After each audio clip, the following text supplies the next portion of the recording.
Assalamu alaikum dostlar. Жана алдыда bir video киргизгенбиз 2,5га 2,60га 2,60 үстү жок сөрүнү үстүн конвертный кылып жаап атабыз деп. Ошоңузду бүттүк. Кудай кааласа ошо менен бөлүшүп коелу деп сиздер менен. Бунубуз ошо түгү алды бар экен эле. Ошого чакырган эжебиз үстүн конвертный кылып жаап бергиле деп. Ушундай кылып жаап бердик. 2,60га 2,60 размери.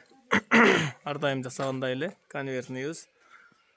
Төрт тарапка сууларыбыз өзгөчө бул жака түштү, бирөөсү бул тарапка түштү.